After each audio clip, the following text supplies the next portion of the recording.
You are listening to the voice of the frontline protector here at the Private Officer Beat Radio. Every week you'll hear breaking news, topics of training, information for the industry of security, public safety, and law enforcement.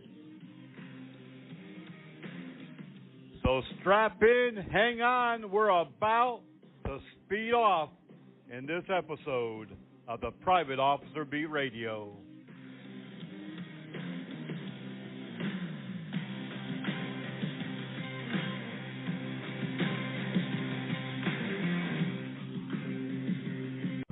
Good morning, everybody, as we're making our way into a brand new month, August 1st of 2022. Now, I purposely made an error last week when announcing the date on the radio show. I said 2020 to see who was listening. Well, to my surprise, a few of you were, and that's great news. But many were not, or they just didn't catch it. But anyways, that's water under the bridge. I hope that you've been enjoying our radio show, the Private Officer Beat Radio, for more than 18 years. And now we have Highway 98 Radio. This is a local, southern-based music, local event, news, weather, and commentary. Of course, I'm behind the microphone on that one as well. We also have, from the legal side, and the LP Zone, which deals with loss prevention, and ORC, Organized Retail Crime. I hope that you make your way over to those radio shows regularly. You'll find a lot of great information, local news that you can use, information on events and things that are coming up, as well as training bites and even a full-blown training sometime is done on from the legal side, ORC, LP Zone, and the Private Officer Beat Radio. Every week we do our best behind the microphone to bring you the information, the news, and much more that you want to hear and that you need to hear in your position in private security, public safety, loss prevention, or law enforcement. Of course, we invite you 24 hours a day to contact helpdesk@privateofficer.com. If you have any suggestions whatsoever, we'd love to hear them. And of course, we'll make them known to both our membership as well as to our radio listeners. Be sure to be part of that conversation at facebook.com/Private Officer International, twitter.com/Private Officer, and of course you can read our daily news blog at privateofficerbreakingnews.blogspot.com. We do have a lot of things to get into, of course, on this radio show. We are looking at how technology is being used in the security industry. On a personal note, I know of a number of companies who pair the physical aspect of providing security to electronic security, such as surveillance cameras, alarm systems, and being dispatched to activations. There are also a number of technology heavy cameras where when that camera is tripped, it will turn itself on and then send you an alert either at your dispatch center, on your phone, wherever you want it to be sent. That way you can be aware of the activation, and if it's agency or department or client policy, that you're responding to that activation. We have also talked over the last few months about LPRs, license plate readers. They are vital, and I would say a necessity these days in providing good intel and mitigating crimes on the property. LPRs are legal for private businesses to use. They have been using them for many, many years. I would say almost as long as law enforcement, and maybe even longer. There are a number of ways to set up license plate readers, and I did a little segment 3 or 4 weeks ago about LPRs. We're going to get more invested in that technology, as well as several folks said that they are using drones for larger properties and special events such as a fair, a concert. Someone recently used them in a rodeo type situation where they had both indoor and outdoor activities. I know in my local area that they have used them at high school football games and the county fair. So technology is definitely a big asset, and one that should not be pushed aside. We're going to be talking more about that. I'd love to hear from you.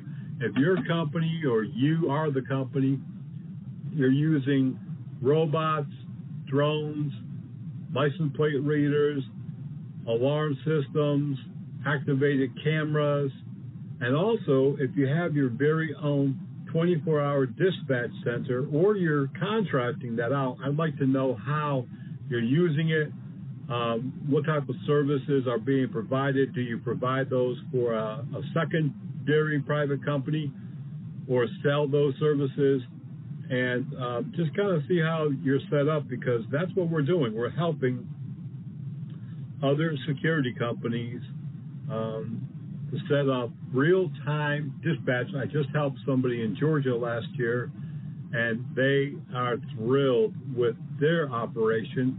They have 24-hour dispatch, monitoring all the cameras on their clients, dispatching their own security patrols along with police if necessary, and they are going to be getting involved in using a robot on one of their properties. So if you have any working knowledge of technology or a dispatch center, helpdesk@privateofficer.com, helpdesk@privateofficer.com. We have had a lot of lawsuits. Lawsuits, they say, is inevitable. They're going to happen if you're in business. Yeah, but not really. It really depends on how well you hire people, how well you train people, how well that you supervise people, how well you follow the law, the rules, the policies, and the protocols of not only your own company, but that of your client. And I have experience over many years of owning several security companies that I still have, that if you have these things in place, and these are standards, they're just not use them if you want to. If you don't worry about it. It's just something we put on paper just in case. That way, if we get sued, we can bring it to court as a piece of evidence. No, that's not how it works. If you follow your own protocol, if you update that protocol and those policies, if you obey the law, if you follow the jurisdiction, whatever that jurisdiction allows, if it's a regulatory board or commission, you have to follow specifically what they allow, nothing more. And when I come back from the first break, I'll tell you about a couple of things that have happened in the last couple of weeks with security companies getting in trouble. Of course, we have a lot of news. I'll tell you about a couple of local heroes in the security field and a whole lot more. You're listening to the Private Officer Beat Radio, and we're coming right back.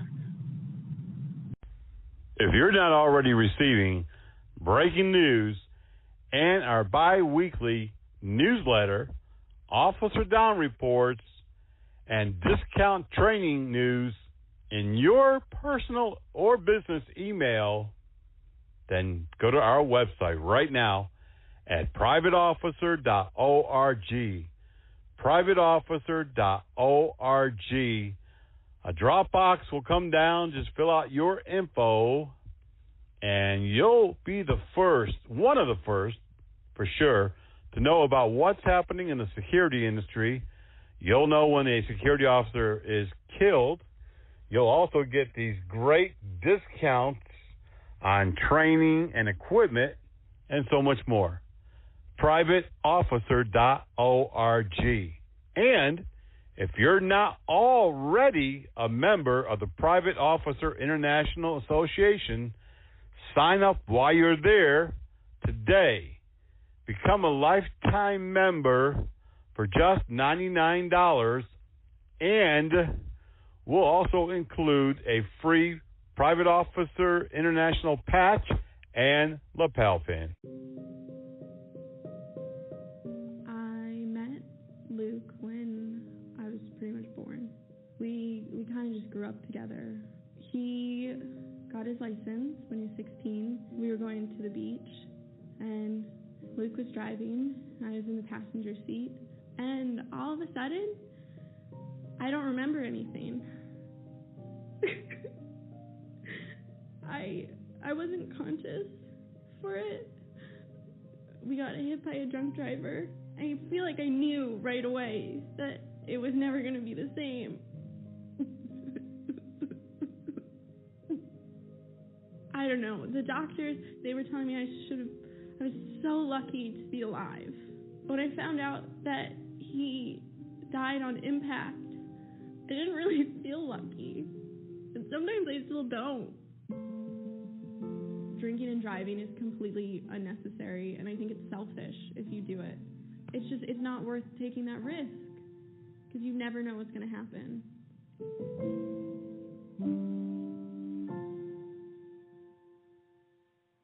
More than 114,000 people are waiting on an organ transplant at any given time in the U.S., and at least 80% of those are waiting for a kidney. For kidneys, it largely defaults to waiting time, but for livers, hearts, and lungs, it's largely based on the degree of illness and how sick someone is, and that defines their priority on the waiting list. Dr. Charles Rosen, director of the Transplant Center at Mayo Clinic, says living donors can help save people waiting for a kidney or a liver, but those waiting for other organs, unfortunately, have to wait for a deceased donor. Dr. Rosen says if you're interested in saving another person's life with your organs after you die, it's important to sign up as a donor now while you're still alive to save your family from having to make a difficult decision at a difficult time. We've heard from donor families or potential donor families that decided not to donate because it was such a stressful time in their lives that then 3-6 months later they felt some remorse for not doing that. For the Mayo Clinic News Network, I'm Ian Ross.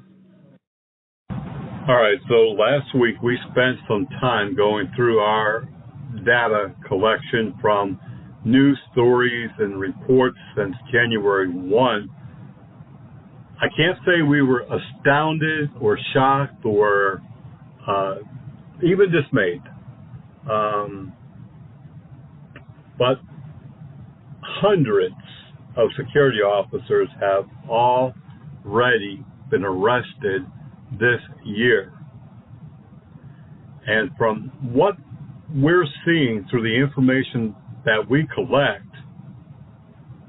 this continues to be an issue because of training, because of a lack of overwatch or tight controls on employees.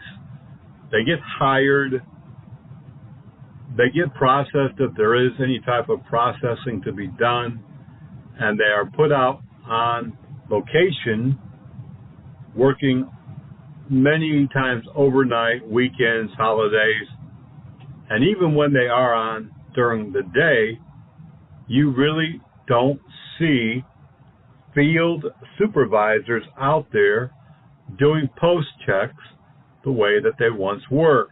Now, I know times are changing, but we need to have control over our employees, to let them loose and not check up on them either physically or electronically is a serious risk, liability, and it's going to come back to bite you and the employee in the butt. Just in recent months in Kentucky, a Louisville security officer was charged in a fatal shooting, and come to find out he did not even have a proper license. Neither did his Florida-based company, Alert Patrol. Their license expired and was never renewed.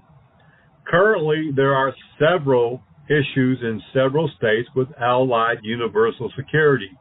I'm not knocking them. I'm not throwing digs at them, because they are now the largest security company worldwide. So you're going to have problems when you have more than one employee. When you have more than yourself in your business, you're going to come across these situations. So I understand, but right now in Colorado, Allied Universal Security officers, 2 of them, shot at a woman fleeing a credit union during a fraud situation. When investigators conducted their investigation, they found that the 2 security officers did not have a license to carry a firearm. Now, to be fair, in Colorado, only a couple of cities require a license to be an armed security officer. Elsewhere throughout the state, you don't need any license at all, and Colorado is an open carry state. Sticking with Colorado, there were a number of other violations. In some cases, there were settlement agreements that were reached between the city and that company, the licensee, before a final decision or a hearing in the case. This month, the city signed a settlement agreement with Advanced Professional Security, which required the company to provide a list of all the businesses that they have and all the services that they provide. There were a number of situations, 2 security officers working at a Walgreens in Glendale, Colorado. One security officer fired her weapon, while chasing a man suspected of shoplifting, who they say grabbed his waistband. The city found the 2 security officers did not have the proper licenses to be armed security. Also in Denver, authorities there discovered that security with CFW Company was not even supposed to have a gun. That employee fired at a suspect 3 times at a business. The guard was trying to stop a fight at a hookah lounge. However, he was a felon and could not possess firearms. According to the city of Denver, there were 11 other violations. So far this year, the city has also taken a number of security licenses. We also know that in Oklahoma, California, Texas, North Carolina, and a number of other states, regulatory agencies have been active this year with a number of incidents that have been filed with those regulatory agencies against security officers and security companies. Why should this matter? Why should you be so concerned? Obviously, you're a professional, and you should not allow others working in the same profession to make you look bad. And if you don't care anything about it, if it makes never mind to you, then that is a true problem. And therein lies probably a big part of the issue that we're having. Every year, hundreds and hundreds and hundreds of security officers are charged with everything from murder to manslaughter to robbery to assault, unlawful carry of a dangerous weapon by a felon, and many other situations. Believe me, I understand that sometimes you get yourself in trouble trying to do the right thing. I've often talked about situations and events and incidents that we get ourselves in, trying to do the right thing, trying to help somebody, and it turns out negative. It turns out that, it would have been better if we hadn't done anything at all.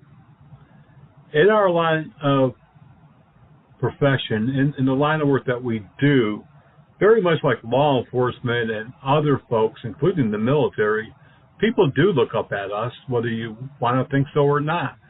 And if we're doing the wrong thing, if we're breaking the law and we're supposed to be the one enforcing it, enforcing the rules of the property, then the people are not going to respect you, and they're not going to honor you, and they're not going to assist you if you do get yourself in a bind with somebody who is fighting you, assaulting you, resisting.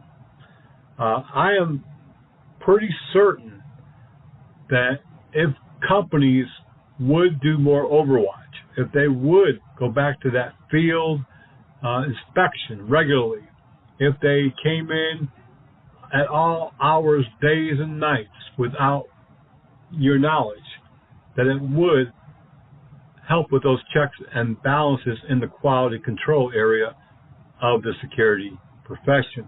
Make no mistake, nobody's perfect, not the law enforcement, not military, not me, nobody but the man upstairs. But we can strive to do better, and we can strive to be the best. And we individually can strive to be a true professional. I'm very concerned because as the use of private security continues to grow and really is on a big incline right now, we can't just throw bodies out there and think everything is okay, because it's really not. We need to train them. A number of companies recently have been fined because they did not have the proper training for active shooter. A number of companies, as you just heard, got in trouble because their people was not licensed, didn't have the correct training or license to carry a firearm, and yet they were already involved in shootings.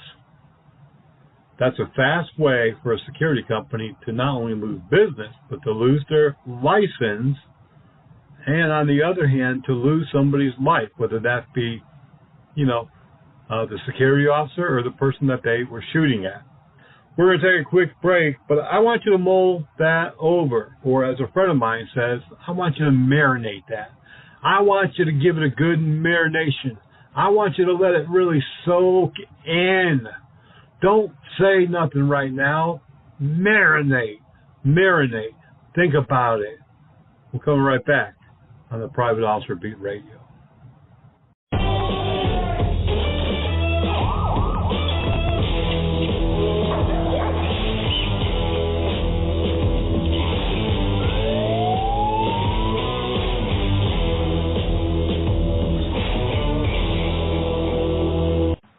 Body Armor USA, we've got what it takes to protect you. Whether you're looking for the top quality protective armor or protective clothing, stab-resistant vests or gloves, contact my friend Ben over at Body Armor USA. Give him a call, 516 area code 817-1666. Again, that's area code 516-817-1666.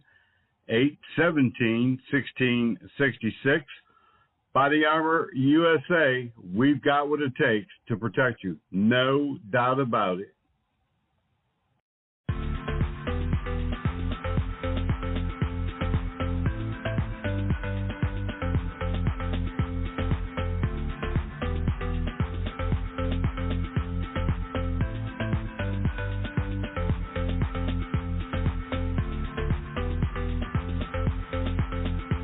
It's a very simple thing. It only takes 2 seconds. We all know we should do it. We all say we do it. But do we? About 35,000 people were killed in motor vehicle accidents last year. More than half were not wearing a seatbelt. A brother, a father, a mother, a best friend. Is it worth it? I lost a sister. Don't let it happen to you and your family. Tell the people you love to buckle up. You're listening to the Private Officer Beat Radio, and this is a production of Blue Ramp Media Group.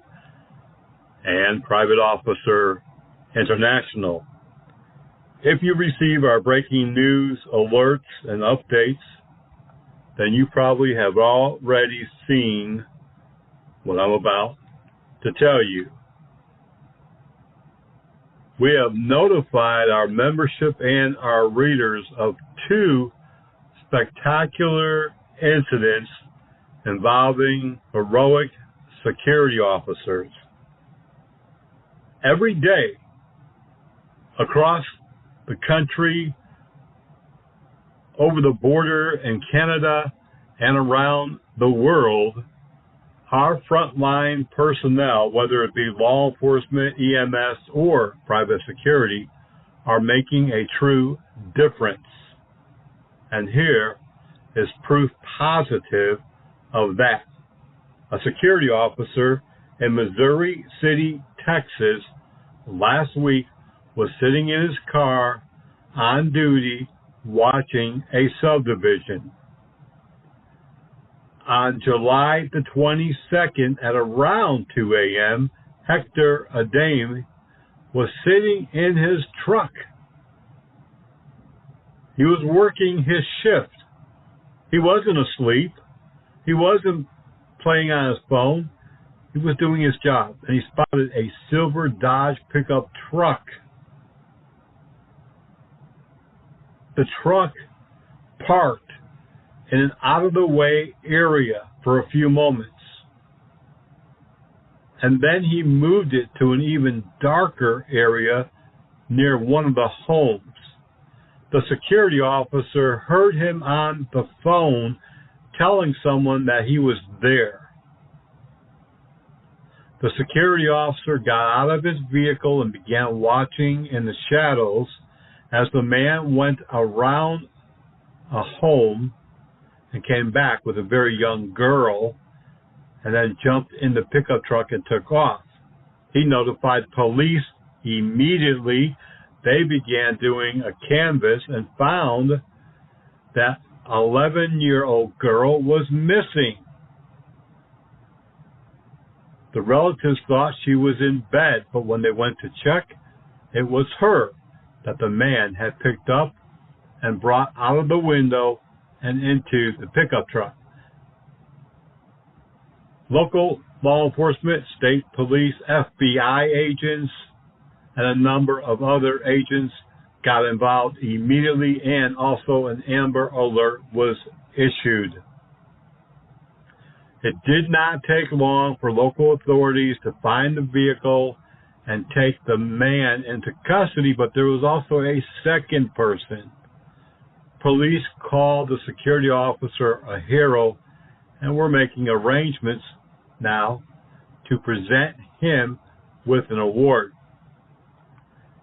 Not to be outdone by this situation, but over in Nashville, Tennessee, a security officer working at a nightclub in the entertainment district on Broadway saw 6 first responders, including fire, EMS, and law enforcement, struggling with the man, trying to get him in custody and calmed down during a situation that was happening. Meanwhile, another man who had made his way through the crowd pulled a gun from a backpack right below the window of a security officer. The security officer noticed the gun as people began yelling, "Gun, gun, gun!" The security officer jumped out of the window onto the man, dislodging the gun and taking that man into custody. Police immediately went to the aid of the security officer. Now, we have made contact with him as well. We have a lot of great people, whether they're working in law enforcement as a first responder, a security, or they're just an everyday Joe, an everyday civilian doing what they do making a life for themselves, but caring for their neighbors at the same time, as was a great example at the mall shooting, where a 22-year-old happened to be in that mall during an active shooting incident. He didn't run, hide. He chose to stand his ground and fight the legally armed man. 22 fired multiple rounds from a great distance, striking the shooter a number of times and stopping him in his tracks. What would have happened? What would have happened if he had not gotten involved? I see, because I look at so many news articles every day along with my team on our news unit, I see more and more citizens getting involved. Just this past week, in 2 different incidents, individuals stopped their vehicles and rushed to the aid of law enforcement who was trying to subdue someone but was under attack. In one case, the man pulled a gun, the citizen pulled a gun and chased the bad guy. While that trooper was injured and had to go to the hospital, the man was trying to get his gun. We're seeing this play out across the country now on a regular basis, once again, as it did prior to the protests, aka riots. And I believe with shows like On Patrol Live, the predecessor for Live PD, I believe that we're going to see more citizens getting involved.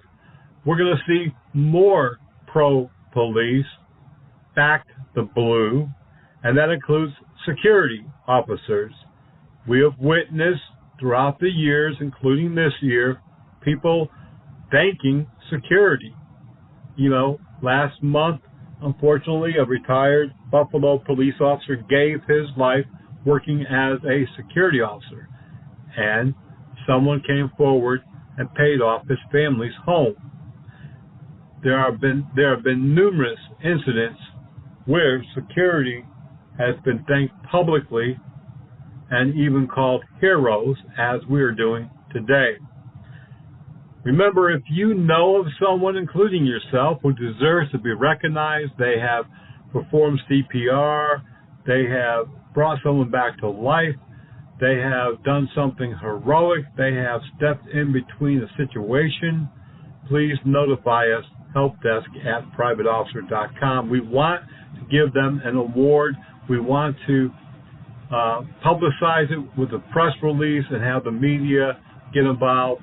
We want the public and the world to understand that we're not mall cops. This is not a movie. And in real, everyday life, private security and private police are holding the line, just like any other law enforcer. There was the explosion, and I remember just opening my eyes, and it got both of my legs. I had surgery after surgery, and what's going to happen next?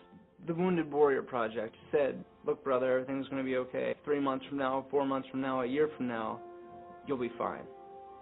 I don't know if I would be as well adjusted as I am now if it wasn't for them. To learn more, call 1-877-832-6997 or visit woundedwarriorproject.org.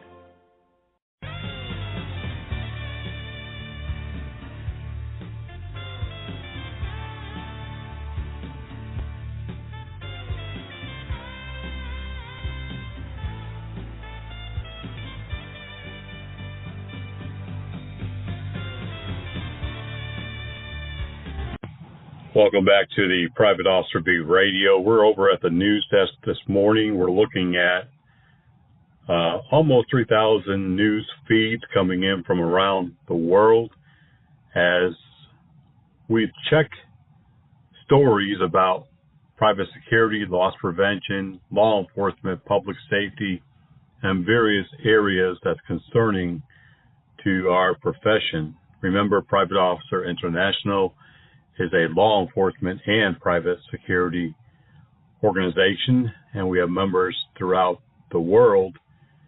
And so we have a lot of different topics that we're looking at every single day. And that's good. That's one of the reasons why I'm so informed. My staff sends me things that I may have missed. Our POI members send news and links to stories that might be of interest to me. I send news stories to myself that I see on my phone or when I'm scrolling through various websites, so I'm very informed. This week in the news, a security officer whose name has not been identified has been arrested in California for assaulting a photographer. The independent photographer was outside of a restaurant when the fray occurred. The security officer or executive protection person didn't like the fact that the photographer was getting too close to several musicians, and he used some physical force, and that resulted in his arrest. Remember that you can only use reasonable force to protect yourself or others, and in this case, it obviously did not warrant any force. Maybe a verbal warning, but in this situation, it did result in an arrest of the security agent. Sticking with Los Angeles and the great state of California, a woman there has filed a bizarre lawsuit.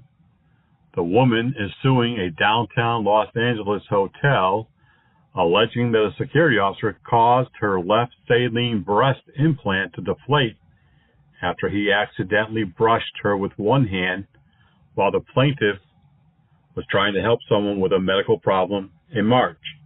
Grace Payek's Los Angeles Superior Court lawsuit against Freehand Hotel Corporation says that she was trying to assist someone in the lobby who was having a medical emergency when the security officers began waving their arms, telling people to back off, back away, and in doing so, one security officer's hands brushed against the breast, and she later noticed that the breast saline implant had deflated.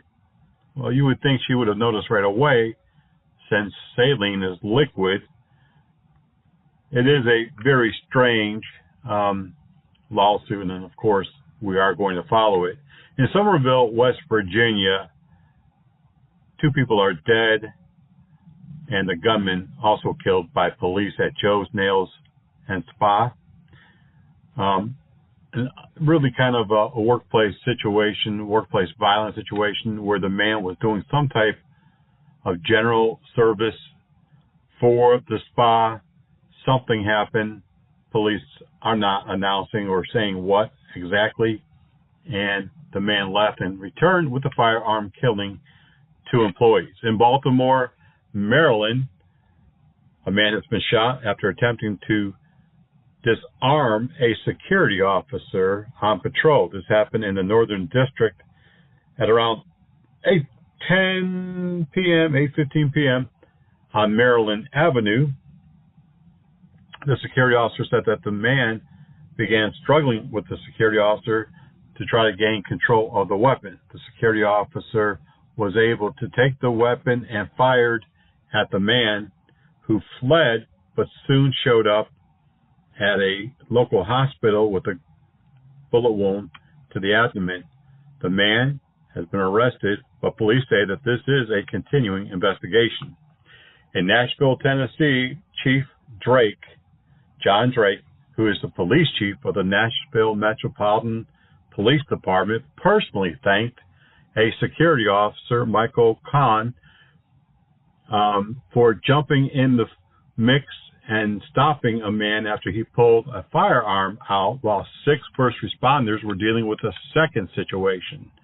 Police say that the security officer was able to knock the gun loose and then detain the man until police officers could come over and assist him.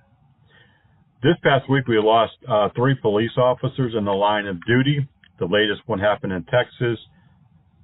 While the officer was out on a scene, he was struck and killed by a DUI driver. That police officer has been identified as Smith County Sheriff's Deputy Lorenzo Bustos. Another deputy, Michael Skinner, who was conducting a traffic stop, was not injured. A Longmont, Colorado security officer has been arrested. He's accused of hitting a homeless man with a baton for no reason. The security officer, Michael Bruce, 37, has been charged with first-degree assault, felony, menacing, theft, and criminal mischief. According to police, there were several incidents involving homeless personnel. The employee of the Front Range Patrol Service and his employer has declined to say what happened or comment about this, but police say that he intentionally hit one man in the face with his baton. The security officer was aggressively talking and harassing the homeless person. And then in another case, separate from this, police are accusing him of stealing from a homeless person. In Charlotte, Mecklenburg County, North Carolina, the CMPD Police Department announced this past week a new partnership to help solve cold cases. The department is working with the North Carolina Unidentified Project, a group that helps departments pay for the advanced forensic technology needed to identify victims. WSOC, the local Channel 9 news station, learned the partnership is already paying off. CMPD said on Tuesday, this past week, that they were able to confirm the remains found in North Charlotte 13 years ago as Napoleon McNeil.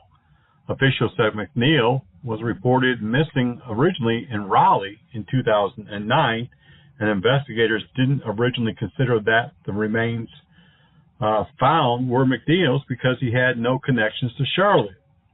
Advanced Forensic Genetic Genealogy was able to piece this all together. This nonprofit agency has begun assisting not only CMPD, but a number of other agencies in the state. TSA officers discovered artfully concealed firearm at the Newark Liberty International Airport in Newark, New Jersey. TSA said a man had taken the weapon apart, hiding bits and pieces throughout his checked luggage. The firearm parts were detected after the man's checked bag alarmed as it was going through the screening process. TSA officers then notified the U.S. Customs and Border Patrol agents, and they went looking for him, and they did find him, and he's been arrested. Casino security in Las Vegas came upon a dog that was left in a vehicle in 113-degree weather for more than 2 hours. The dog also had his mouth taped closed. Police were called. The owner of the vehicle showed up randomly. They had already moved the dog from the locked vehicle and gave it water. Raul Carrial, 50, of Corona Del Mar, was arrested, and he's been charged with willful, malicious torture of an animal, a felony. He was taken into custody right away by Vegas police and transported. In Norfolk, Virginia, one of 2 police departments this week announcing that they're going to give away free doorbell security cameras to deter crime. In turn, Police Chief Stephen Jenkins announced that the department will issue free doorbell cameras to any resident who wants it to help curb the high crime occurring within the city. The police chief said that the presence of the cameras reduces or at least captures some of the content of crimes in progress, which helps them to identify criminals involved. Coming out of India this week, a very, I don't want to say strange, but a very unique video. You can see it at privateofficerbreakingnews.blogspot.com. We posted it July 30th. In this video, a security officer is leaning on a table while on duty, he's sitting and leaning. He's got his head down and he's nodding off when suddenly a leopard prowled past him. In the footage, you can see the security officer dozing while the big cat emerges and walks right past the security guard in the night. Luckily for this security officer, the cat paid no attention to him and didn't attack him. Otherwise, he could have lost his life. This past week in Columbus, Ohio, police there announced that more than 100 police officers accepted the Columbus Police Department's recent buyout offer, and they are retiring. Police say that they offered a pension buyout of $200,000 to 500 officers during the past year. Ultimately, 217 officers applied for the program, and 100 officers were offered the retirement incentive buyout who had at least 25 years on the job. This will still leave 1,722 sworn officers.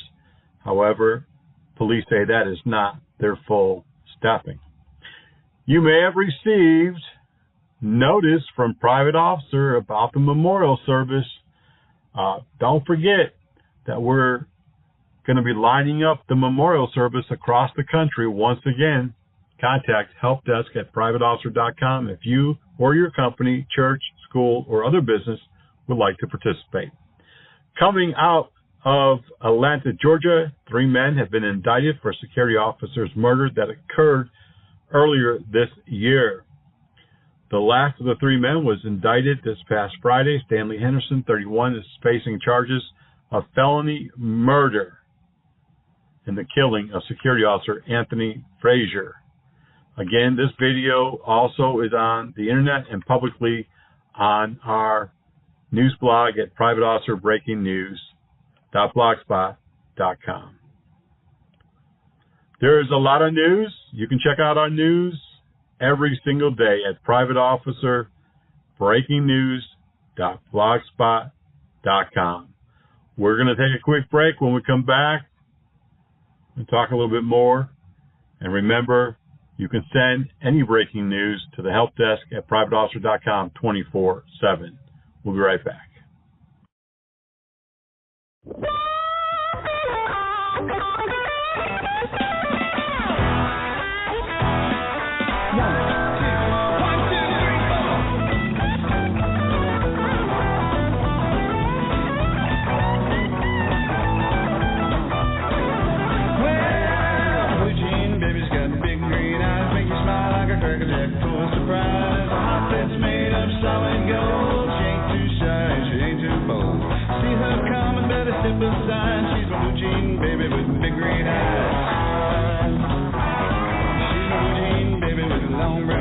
I was just going to the grocery store.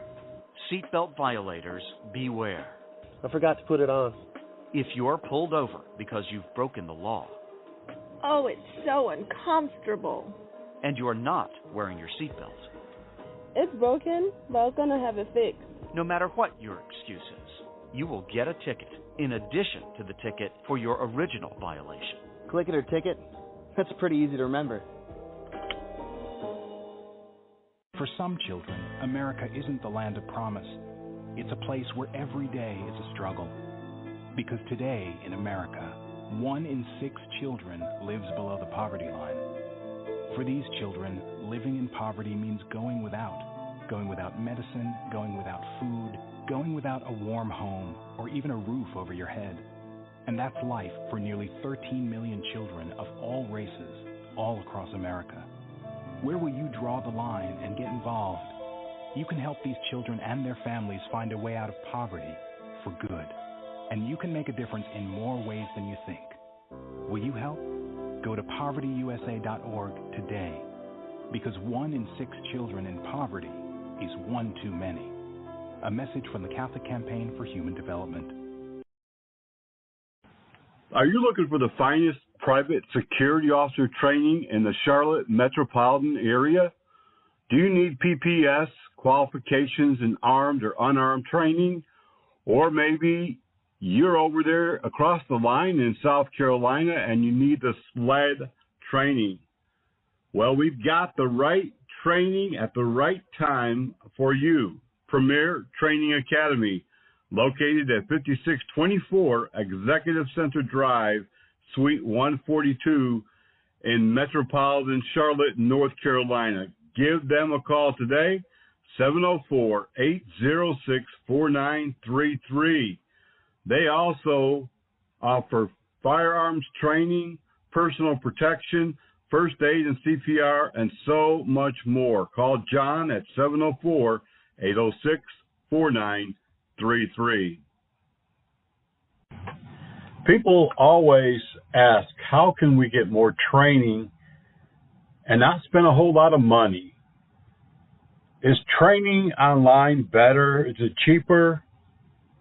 Is there a way or a company or a method or somehow or the other that we can get in-person training without spending an arm and a leg? And also that's going to be more convenient, because what we're doing right now is just a bare minimum, and we want to do more training for our security officers and public safety personnel. We want to do more training here at the church. We want to do more training here at the public safety department of our hospital, our campus. How can we do it? Do you have any suggestions? Maybe we'll do a combination, online and a little bit in person.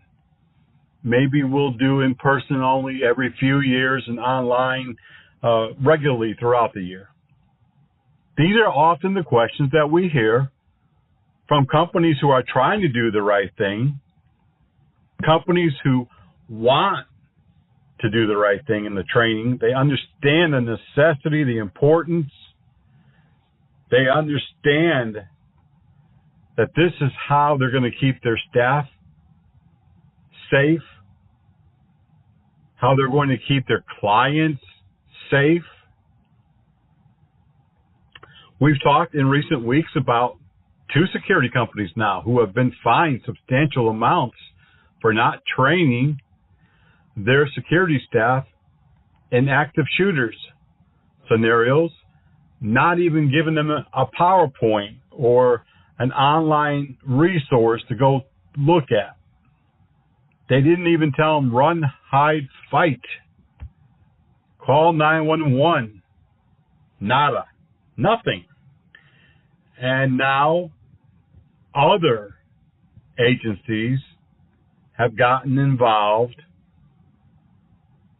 looking at what security companies do and don't train, what is required by state regulatory agencies, which there's only maybe 30, 35 of those across the country, and what isn't required and what should be required. And I've had a number of conversations in recent months. I told you about a few of them, but I've had a number of conversations with regulatory agencies. My advice, my conversation has always been to mandate the use of body cameras, body armor, firearm training, active shooter training.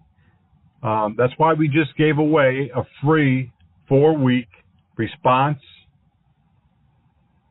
awareness, and how to mitigate loss in active shooters situations.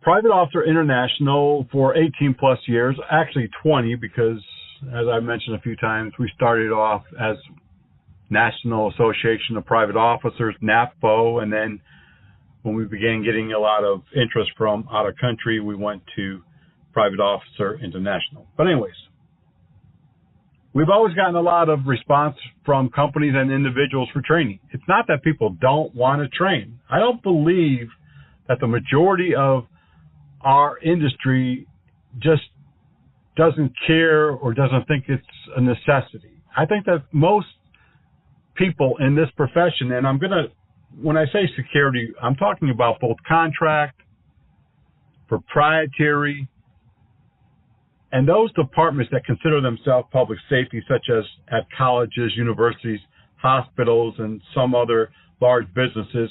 They have campus officers because they're such a large complex. I don't believe that they just don't want to. I believe that they just don't know how to fit it in time-wise, budget-wise. Now, there's going to be some people, and I know there are some people who don't care a dang thing about training. And I'm being nice here because this is a public format, and, you know, they don't care. They're only going to do the bare minimum if there is any. That, to me, shows that they don't care about the safety and well-being or the life of their employees, customers, clients, and all those that are ultimately affected by what security does or does not do and what they are or are not trained in. For years, I've heard security companies say, I don't want to train our security people in basic first aid or CPR even, because that just puts more liability on us. If we screw up performing that CPR or we don't do that first aid correct, we could be sued. Well, they can also be sued for not doing anything. There is a certain responsibility that security has to their clients and to everyone that crosses their paths while they're on duty. So we have made it quite easy to do training online, in person, or a combination thereof. And right now, businesses, churches, and schools have a great opportunity to do all sorts of training on their property and have a Memorial Day, a memorial service on the same day for extremely low cost. We'll stay for 2 days. If you have enough people, we'll do it for 2 days. We got to cover our expenses. We got to cover our hotel bill. We got to cover, fuel. I just went to the D.C. metro area, Maryland, Virginia, a couple $100 each direction for gas. We have to cover expenses. We're not asking to be paid a lot of money per hour, but we have to cover expenses. So now is the time for your hospital, your church, your business, your school, whatever it might be, to get in the training. We will do it on site. We have several scheduled, but we have plenty of time and plenty of open days. If your business, school, church, contract security company, public safety department needs training. What type of training? We do armed. We do defensive tactics. We do taser. And not just some security guard company who says, oh, I can train you with taser 3 hours, 2 hours. No, we're certified. We've been certified through taser for years. We have a very unique relationship with many manufacturers. We can train you in 3 different types of OC/pepper spray, baton, handcuffing, firearms, church security. We can show you how to put together a true church security team. If you don't have one, we can show you from the ground up how to build your team, what's required, more than just active shooting, more than just, oh, let's give them a gun. We can talk about every step of the way, including the risk and the liabilities. We can train your team with active shooters. We can do a in-person scenario-based training 1 or 2 days. We can use ammunition. We can use other non-lethal weapon training. We can conduct firearms training. We're qualified through the Red Cross to teach more than 120 emergency medical service courses, everything from basic first aid and CPR to emergency medical response, which is the level right below EMT. We can even train EMT level in multiple states. We can train and instruct hundreds of courses.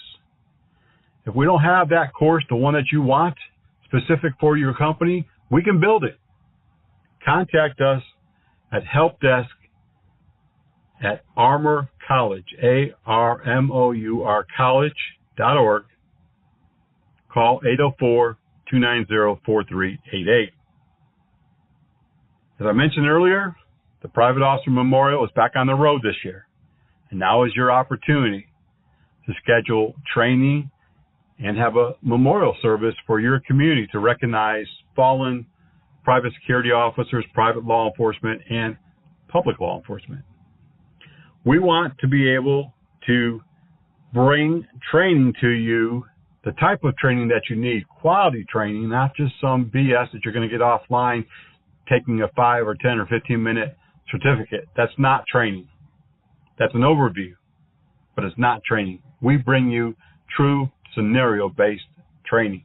Contact us, helpdesk@armour, ARMOUR college.org, or contact helpdesk@privateofficer.com. Either way, they'll get us, and we'll make things happen for you. We also are offering online training, many discounts currently, and we also have a program where we put together a number of in-service training, 12, one for each month of the year, for your business, and you can take them at any time. You can incorporate your own in-house training along with it. If you'd like more information on that, just give us a call. That's going to do it for this edition of the Private Officer Beat Radio. Thank you for being here. Until the next time, be safe, be blessed, and we'll see you back here on the radio.